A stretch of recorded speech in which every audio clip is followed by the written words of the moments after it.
Merci à tous d'être venus en grand nombre pour cette première en France.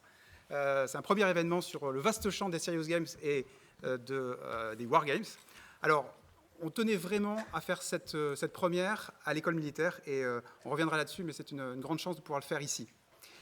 Alors, de quoi parle-t-on? Ces jeux sérieux, le terme de Serious Game, sont nommés ainsi parce que concrètement, ils partagent tous la même intention, celle de former, celle de sensibiliser, celle de contribuer à la réflexion tactique, opérationnelle, stratégique, et le stratégie, ça parle aussi aux entreprises largement.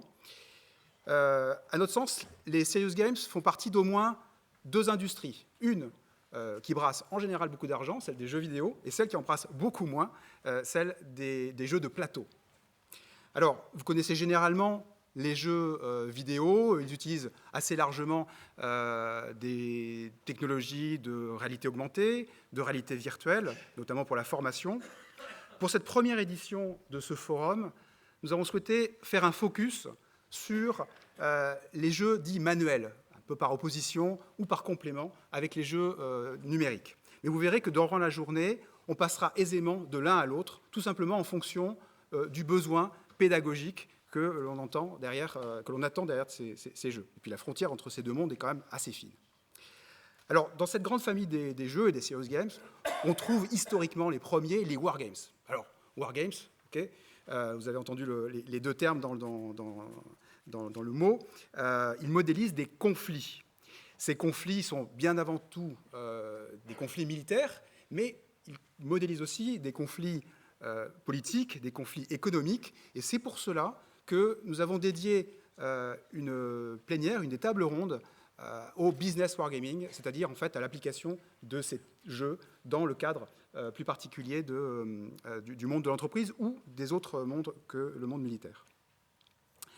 On en parlera aussi lors d'ateliers, vous verrez des démonstrations, vous participerez à des démonstrations en ce sens.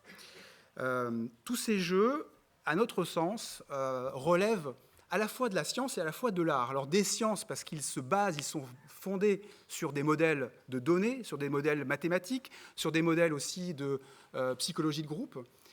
Et puis de l'art parce qu'ils sont, pour leur forme, pour la façon, l'esthétique qu'ils présentent, est particulièrement important pour engager, pour amener les joueurs à être beaucoup plus présents, plus dans l'immersion de la narration qui ressort de ce type de jeu.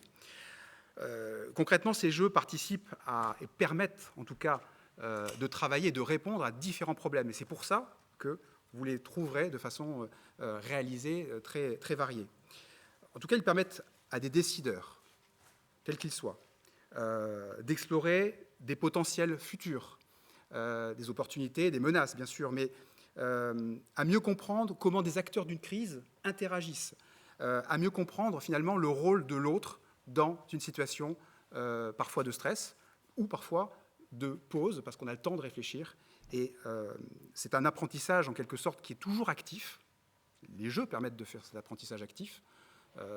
On utilisera assez peu de PowerPoint aujourd'hui, et surtout cet après-midi, il n'y en aura pas du tout, quasiment, pour concrètement arriver à produire de l'expérience. Produire de l'expérience, c'est quelque chose qui reste en nous, et le jeu, la pédagogie par le jeu, est particulièrement adaptée à ça. Alors, il y a un cas particulier quand on utilise les jeux, c'est qu'on est dans une sorte de bulle, puisqu'on teste des événements, on teste des réactions dans un environnement protégé, un environnement fini dans le temps, un environnement fini dans l'espace, et puis on ne prend pas de risques. C'est un des avantages assez importants des jeux dont on va parler aujourd'hui. Alors, vous savez, on est dans une enceinte militaire, ces outils proviennent, les militaires se sont emparés de ces jeux il y a plus de 2 siècles maintenant, mais il se trouve qu'ils se développent de plus en plus dans des milieux d'enseignement supérieur, dans les écoles, dans les universités, et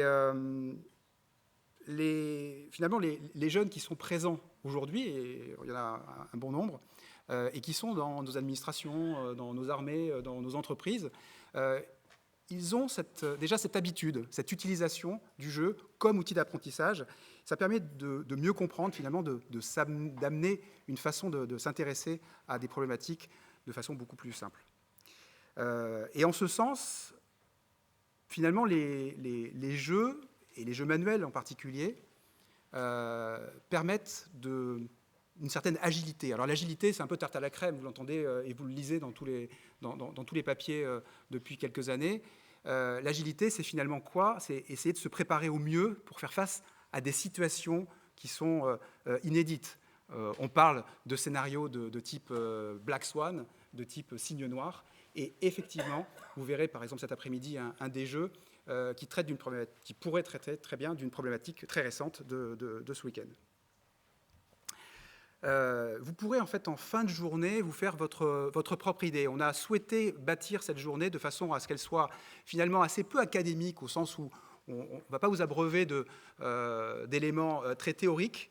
On souhaite qu'à la fin de cette journée, vous puissiez vous dire pourquoi je suis venu et ce que j'en ai retiré. Et de notre côté, en quoi on pourra se dire que cette journée a atteint nos objectifs. Si demain, lorsque vous rentrez dans vos organisations, vous vous dites « oui, je comprends mieux pourquoi ces jeux-là sont un formidable outil d'apprentissage pédagogique, permettent de développer la coopération dans les équipes, permettent de faciliter l'exercice finalement de la pensée stratégique, que ce soit en entreprise ou dans d'autres environnements, nous aurons atteint notre objectif. » Alors, c'est grâce au... Ah, super. Je suis censé avoir plutôt une version plus large.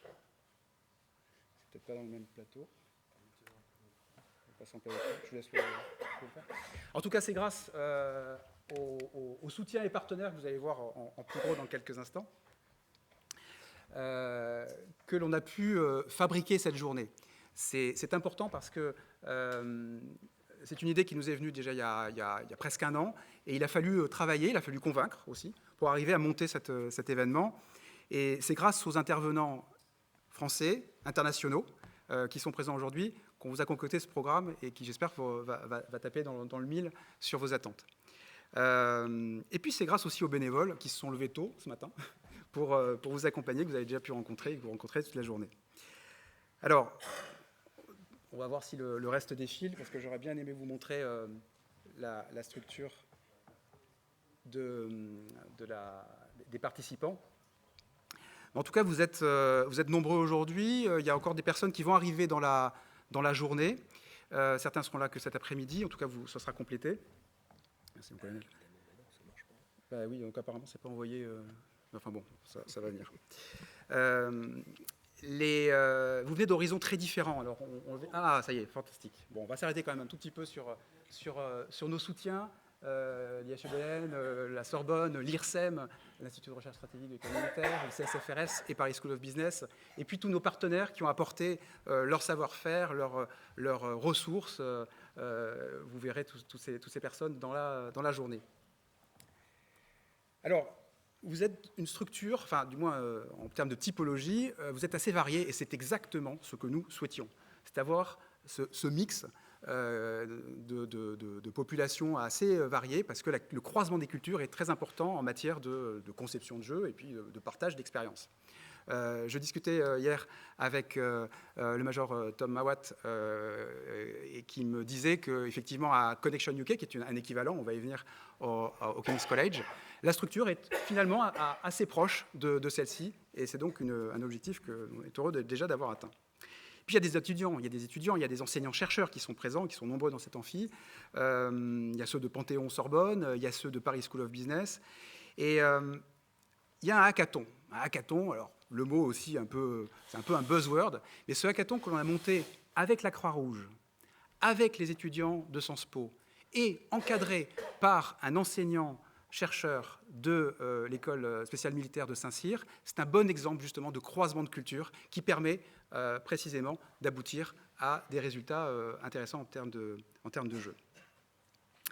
Alors, notre jeune association, Serious Game Network France, elle est toute jeune, un petit peu avant l'été, elle a pour vocation de devenir un hub, un point, un réseau central, de façon à ce que, en matière de questions de wargaming, en matière de questions de serious game, vous puissiez venir nous voir et nous dire « voilà mon projet », et nous, on saura vous aiguiller vers qui aller pour le développer.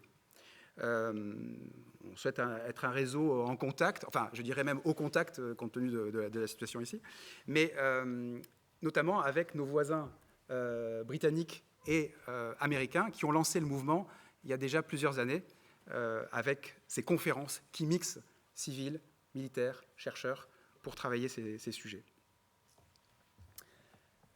Alors passons à l'organisation de la journée. On est sur un timing qui est suffisamment lâche. On va prendre du temps ce matin pour écouter 2 tables rondes. Vous avez les programmes. S'il vous en manque, on pourra vous en porter un peu tout à l'heure. À midi tapante, vous pourrez vous diriger vers les espaces de restauration, selon que vous avez un carton pour le buffet ou des tickets pour le mess. Puis à 13h30, démarreront dans les salles qui se trouvent en bas.